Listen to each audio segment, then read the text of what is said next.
Deuxième grande traversée maritime, qui était celle de la Méditerranée. Il décolla à proximité de Toulon et traversa la Méditerranée en survolant la Corse et la Sardaigne et se posa à côté de Bizerte en Tunisie.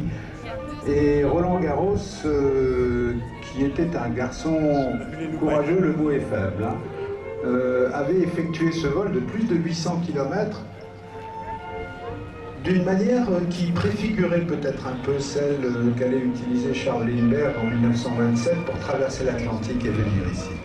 Voici dans le ciel un Boeing 777, là-haut, beau long courrier contemporain, et donc au-dessous le Morane Saulnier type H de Roland Garros, équipé lui également d'un moteur Safran rotatif de 80 chevaux.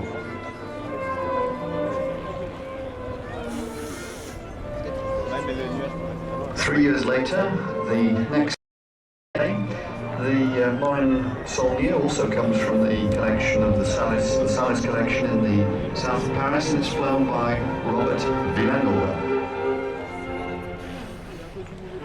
Aux commandes de ce Morane type H, les aficionados remarqueront au passage que le fuselage du type H était porteur, puisqu'il était dessiné pratiquement selon un profil d'aile biconvexe, mais il avait une certaine largeur, ce qui, d'une certaine façon, procurait à ce fuselage une portance permettant d'avoir un meilleur rendement aérodynamique de la machine. C'était un avion déjà comparé au Blériot 11 de quelques années auparavant.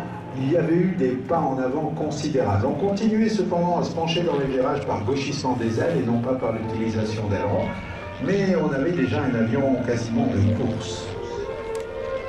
Se rappeler qu'en survolant la Corse, Roland Garros avait entendu un bruit bizarre naître du côté du moteur. Il était en train de manger une soupape.